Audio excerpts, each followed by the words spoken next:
welcome to another episode of the Good Intelligence Sports Podcast Show. Hey, what did we just watch? So you're telling me there's a chance? Yeah! What were we watching? This is crazy. I didn't expect this. I don't think anybody expected this. This was new to me. This I haven't seen this team all year. Maybe the New England Patriots game, but this is new. Hey, if this is your first time watching my videos, like and subscribe to the channel, please. Moving right on to this game. The Saints took on the Buccaneers today in Tampa Bay and absolutely dominated the game from the opening kickoff to the end of the game. Bucs couldn't put two drives together after last week looking like a juggernaut against the Jacksonville Jaguars, who we couldn't beat, right? This week, the Bucs look like the sucks. Oh my God, bro. The Saints love to embarrass me. I come on YouTube, I say they gonna lose. They win. I say they gonna win. Then they lose. I had the Bucs winning 28-17. The score was 17-0 at halftime. Saints. The final score ended up being 23-13, but those 13 points given up in the fourth quarter by the Saints was them just basically trying to run the timeout, playing prevent defense, and the Bucs went over their head twice. One of them, they went over the head, 64-yard catch, and the guy fumbles without being touched when he falls to the ground. Saints were lucky right there. Sometimes it's better to be lucky than good, right? Sometimes you just need those breaks. And the Saints haven't been really getting any breaks this year, but they got all the breaks in this Tampa Bay game. Let's get into some of these numbers today. Derek Carr finished 24 of 32 for 197 yards with 2 touchdowns. He was sacked once. He had a rating of 111.1. Jamal Williams did most of the work today at the running back position because Alvin Kamara was sick all this week, and he tried to give it a strong go. He played pretty decent for the time that he was in there, and then he hurt his ankle. But Jamal rushed for 19 carries, 58 yards. Alvin Kamara had 10 rushes today for 45 yards. Juwan Johnson finally had a great game today. Finally showed up. Juwan Johnson finally showed up. 8 catches, 90 yards, 1 touchdown, and that great grab that he had earlier with the 32-yard catch, and he caught it with like a fingertip catch. That was pretty good. Chris Olave, 3 catches, 26 yards. Taysom Hill, 2 catches, 30 yards, and a touchdown. Offensively, the Saints, for the first time, it took 17 games for the Saints to score a touchdown on the opening drive. What a time to get it, right? When you absolutely needed it. The defense today balled out. Pete Warner had 8 solo tackles. Jonathan Abram, he had an interception and a fumble that he caused. Zach Bourne had a sack today. And you know how I feel about Zach. Zach is every bit of dumpster juice, and he got a sack today. I can't say anything bad about the defense. I really can't. I can't say anything bad about the Saints team today. They put all phases of the game together today. Blake Grupe didn't mix any kicks. Derek Carr looked like a competent quarterback in the red zone. You could have, got more out of the running game, but, Jamal Williams, he did decent. He got yardage when he needed to. Tampa Bay, they looked like they were ill prepared, like they just was going to come in and thought that, the Saints was just going to lay down or something, because they didn't. The first 3 quarters, they couldn't do anything. And we're talking about Mike Evans playing against Alontae Taylor. Alontae Taylor, that benching must have really woke him up or did something, because he came out today and he played really, really good and got his first career interception. So that's a congratulations to him. He stepped up today. To say that he didn't have one of his best games professionally last week, this week was a total 180. So that's good to see.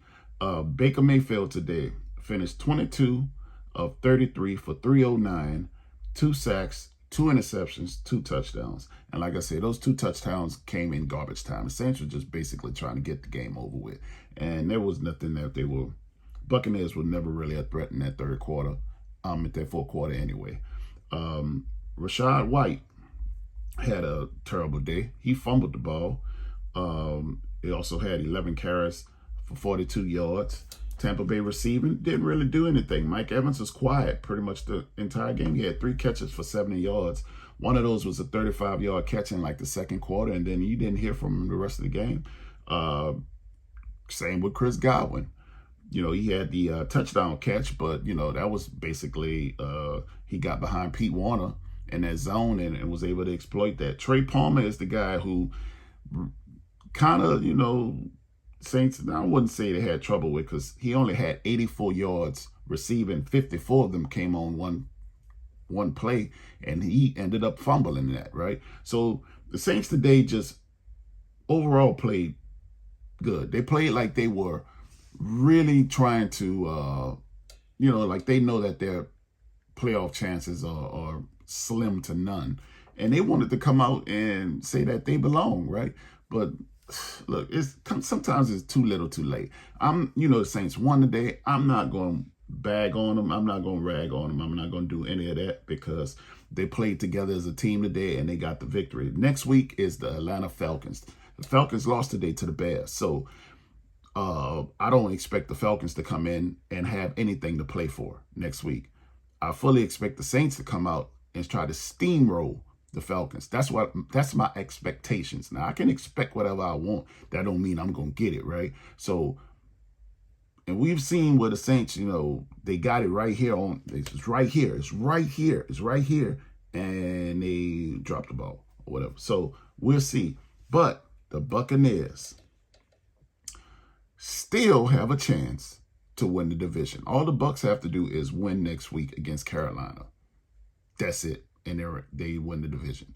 The Saints need the Bucs to lose as well, and they need to beat the Falcons. So that's the Saints' road into the playoffs. They have to win the division, because the Rams won today, so they can't get in any kind of wild card situation. That's out of the question. That's out of the question. They've lost too many to too many NFC opponents, and the Rams own that head to head, right? So yeah, but other than that, I'm excited to see the Saints play the way that they played today. That's all we've been asking for, is to put 3 phases of the game together. Like, this is a totally veteran team, and they come out sometimes and play as if they have no direction, which, I still think Dennis Allen needs to go. This win doesn't change my opinion of that. He still needs to find his way to somebody else's team as far as coaching goes. Pete Carmichael, the same. That don't change my opinion of none of that. Derek Carr, the same. I still think he's overpaid as a quarterback. But today, they got the job done. And that's all that we can ask for. Next week, like I say, it's the Falcons. Next week is the Falcons for all the marbles, right? So to speak, depending on what the Buccaneers do. If the Bucs come out next week and lose and Saints win, we in. Also, we're going to have to pay attention to Baker's health, because at the end of the game, you see Tyrann laid that hit on him and had that shoulder banged up. He come to the sideline, he holding it, right? And he wasn't necessarily unbuckling his chin strap with both arms anymore. So we're going to have to pay attention to that to see if Baker plays next week. He's going to be hurt. Even if he does play, because there ain't no shoulder injury just going to leave in no week like that. They're going to need all kind of dope to get him right next week. So we have to pay attention to that, because, I don't know who the backup quarterback in Tampa Bay is, but, and you don't pray for, people to get injured either. So I'm not going to wish injury upon Baker, but the less he plays, the better our chances are to see the Saints beyond the Falcons, right? But this is my immediate reaction to the game.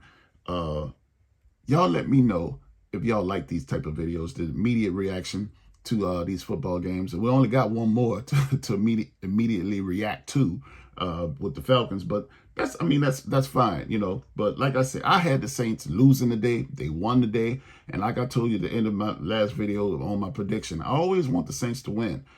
But, you know, they just hadn't showed me anything that they're capable of doing anything on the road and playing under pressure. But today, we got a glimpse of what the Saints could be and what they should have been, right? It's possibly just too little too late. But this has been another episode of the Goon Intelligence Sports Podcast Show. I had to come on here real quick, give y'all my immediate reaction. I'm ecstatic. I'm happy. This has been, you know, a great New Year's Eve present. We can go into the new year with a Saints victory, right? We can go into the new year with a Saints victory. 16 teams in the NFL can't say that today, but we can. So it's only up from here. I want to say I appreciate everybody that tuned into this video. You could have been anywhere else in the world, but you decided to share it with me, and I appreciate you for that. Until next time, peace.